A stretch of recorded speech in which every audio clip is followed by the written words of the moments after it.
Great. Mikel, hi. Congratulations on your appointment. Tell us what it means to you to be back at this club.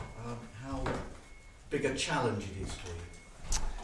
I feel back home. I'm extremely happy and proud to have given the opportunity to be the manager of this football club. I've been preparing for a few years for this challenge to come. I know the expectations, I know the level, and I know the stature of this club and what it deserves. So I'm ready for that challenge. I can't wait to start working with the players and everybody here at the club. But I've got a good vibe. I'm sensing a good energy today since I walk in a London colony. So it's giving me even more energy, and I feel so happy. I can't say any other thing. How did it feel walking back in here? How did it feel walking back in at the training ground at London Colony? Yeah, it was strange. Just living 4 or 5 years ago, obviously in a different role, in a different position. But it was always a dream for me. The day I left and I made the decision to leave this football club, I said to the people that I'm going outside, I'm going to learn, I'm going to get prepared, and hopefully one day I can come back here when I feel that I'm ready to make that step. I have so much respect for this football club that if I wouldn't feel that I'm ready and prepared for this, I wouldn't be sitting in this chair. What's top of your list? What's your priority? The first thing is a little bit to change the energy. I feel last week I was here with Manchester City and I was a little bit down after the game when I felt what was going on. So we have to try to engage everybody. I have to try convince the players what I want to do, how I want to do it. They have to start accepting a different process, a different way of thinking. And I want to get all the staff and everybody at the club with the same mindset. You know, we have to build a culture that has to sustain the rest. If we don't have the right culture, the difficult moments, the tree is gonna shake. So my job is to convince everybody this is how we're gonna live. And if you are gonna be part of this organization, it has to be in these terms and in this way. And after that, we can talk about other things. And obviously now we need immediate impact, we need to start winning games, we need to start to raise the level of confidence of the players. And finally, we need the fans. We need to engage them. We need to be able to transmit with our behaviors, our intention, what we want to bring to this football club. And I think that's the only way where if we give them, they will give us a little bit, and suddenly we'll have to feel that connection, because we need to plug these two things together. This is so powerful. I've been outside this football club, and when you are outside, you look at it and you say, wow, this is massive, you know? So this is how I'm feeling. There's so much to do. I'm so excited. I think we have the right team. I had many conversations with all the senior people at the club. I feel Jose and Stam in the same path. So I have a good feeling. Do you feel that the club has lost its way a little bit, lost a bit of its identity since you were a player? That's what I'm sensing from the outside. I would like to start to make some steps and start to understand the reasons why. I'm seeing there are reasons behind it. There will be a history behind it, and I have to try to understand quickly why this is, to implement certain things that will be quick wins for the players, the staff, and everybody. And I think that's the challenge now, when we don't have much time to train, much time to stay talking about other things, because there are some important games coming up. But we have to create the right vibe, you know, the energy, and everybody at the organization has to feel so privileged to be here. It's no other way. You've been with Pep Guardiola for, just over 3 years, 3.5 years. What have you learned from him? And I don't know, what advice has he given you as you become a boss for the first time? Advice. What did he say? What I've learned mostly is that you have to be ruthless, and you have to be consistent, and you have to fit every day the culture of the club to create a winning mentality. And to sustain it is even harder. So every day is important. Every act is important. Every word of the organization is important. His work rate is incredible. How inspirational it is to people is incredible.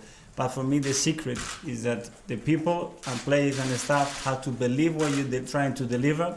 You have to be able to transmit it, and people will buy into that. And when they do that, then you are a team, everybody's together, and united, we will be strong.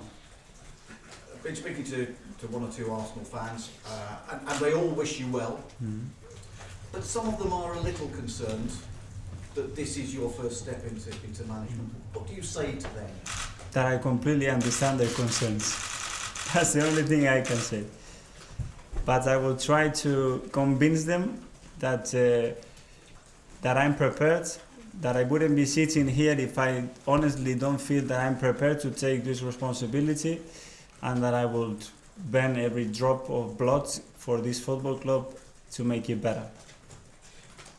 How close did you come to getting the job 18 months ago?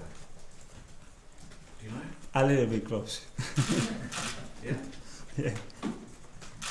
Were you offered the job? It wasn't the right time. When things doesn't happen, it's because it wasn't the right time. The right time came now, and I'm glad. I learned a lot from that experience as well. It was great to be part of a process of that nature, and I was better prepared for this one, and I think it helped, and it was a very positive thing to happen. That's it. You did a very emotional goodbye to this club as a player, and also tears. Just tell us a little bit more, you touched on it, just tell us a little bit more about what this club actually means to you. Well, when I was playing in England,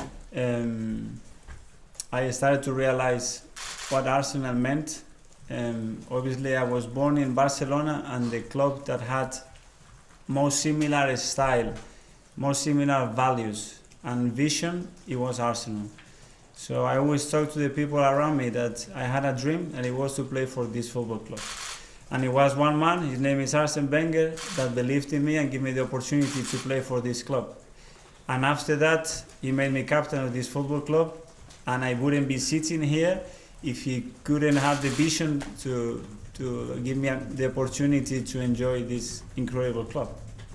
You said I must try and convince the players, and they need to start accepting a different way of thinking. Mm-hmm. So what has been going wrong in the last 18 months that you think has fundamentally changed the way they think? Well, I have my ideas that I would like to keep for myself, because I have to corroborate them when I see them act, when I see them behave, when I see them live together. I want to do things my way, but convincing them that it's the right way for everybody to live better. Everybody has to respect each other first of all, and I want people who is accountable for what I'm asking him to do. I don't want people hiding. I want people to take responsibility for their jobs, and I want people who delivers passion and energy to the football club. Anyone who doesn't buy into this, that it has a negative effect or whatever, is not good enough for this environment and this culture. So there are things to change, absolutely, because they're not performing at the level that we expect them to.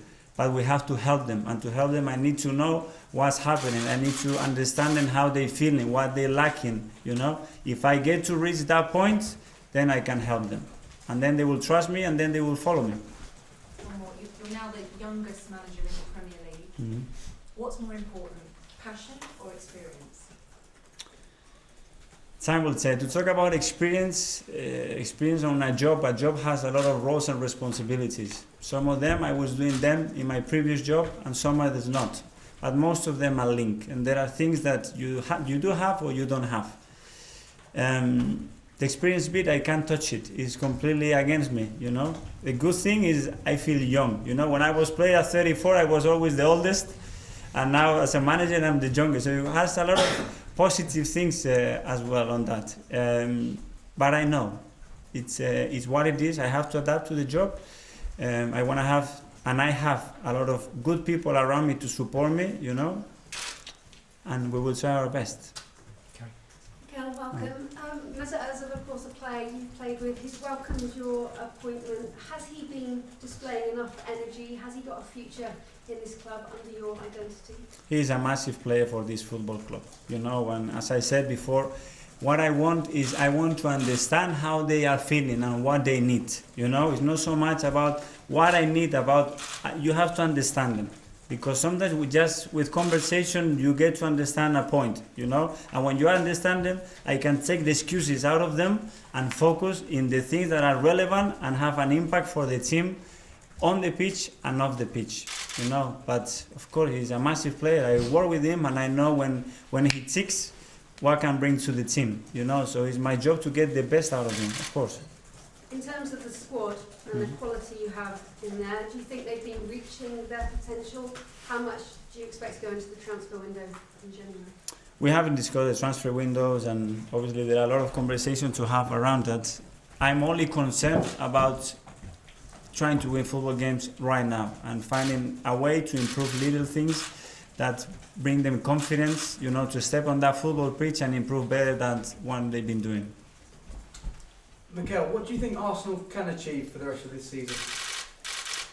I think to set targets at the moment is not what I would like to do. I would like to take it day by day. We have a lot of things to do. What is clear is the ambition of this football club are very clear. You have to be in Europe, you have to fight for trophies, and the rest is not good enough. It's as simple as this. But now to talk about this is a little bit far. I would like to talk about what we're going to be doing tomorrow in the game, win on the game, lift the moral of the team, and then Sunday, Monday, Tuesday, Wednesday, go to Bournemouth, start doing it again. And what sort of role do you expect Freddie Ljungberg to play moving forward? It's a conversation. I was with him this morning when we addressed the players and we spoke to them. I have a conversation with him afterwards to see his expectations and how I see the situation, and we will know something after that. I haven't had the chance to speak to him first. And just finally, what was Pep Guardiola's reaction when you left the club? Listen, the relationship between me, it's incredibly good.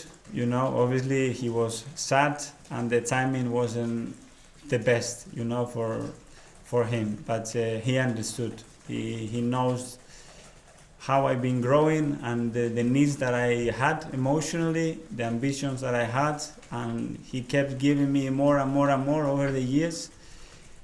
If I had admiration for him before, after working with him, I could not explain how a nice person he is and what a professional he is.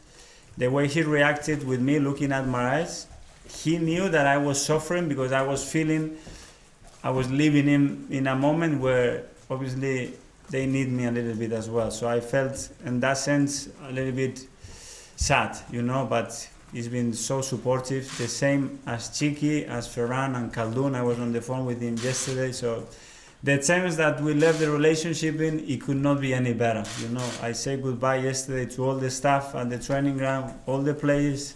I cried, you know, because they've been my family for 3.5 years, and we had incredible moments. We had a dream to do something in England with Pep that people say, you cannot do it, it's impossible, the Premier League, you will get bullied. And we did it in the way we believed we could do it, you know, and that's so fulfilling. And we share that feeling for the rest of our lives the moment that we live together. Just a couple more, David. Mikel, David Ormston from The Athletic. Many people feel that your potential is so good within football, people at City included, that you didn't need to make this move now, that the opportunities would continue to come your way at Arsenal and other clubs in the years to follow.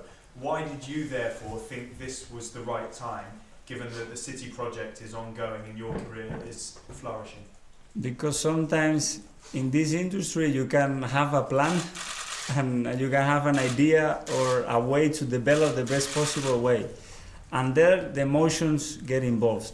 And when Arsenal knocks in any door, it's difficult to say no. When it knocks in my door and it touches my heart, it makes it very, very difficult. So it was a very difficult decision, it's true. But as well, I felt that the club needed someone to appoint.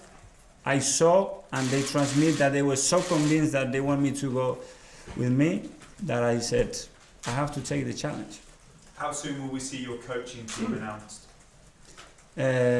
That's not in my hands. The lawyers and they're doing the paperwork all together. I would like to do that as quick as possible, but to be fair, the time scale is been hectic. I had games when I was at City, So there is a lot of things that had to be done, but it will be announced very, very shortly. Last one, James. Mikel, I appreciate you won't have seen this, but Freddie has just tweeted that he's excited to work with you. Are you able to confirm in what capacity Freddie Youngberg will be staying on, if he is indeed staying on? No, like I said to him before, I need to sit down and have a proper conversation. I didn't believe that today was the day, just before traveling, to speak to Freddie for 10 minutes, because I might need to speak with him for 8 hours to really explain me the situation, what his aims are, what he's seen from the players, and understand the history of what happens in the last 18 months at the club. So we'll sit down, we'll grab a coffee or a bowl of coffee, I don't know, and then we will make the decision. Have you spoken to him about the plans for tomorrow's game? No, I just said, you know them, you've been training with them, do what you feel. I tell them a little bit what I wanted from them, and that's it. Thanks, everyone. Yeah? Thanks, Thank you Mikel. very much. Thank you.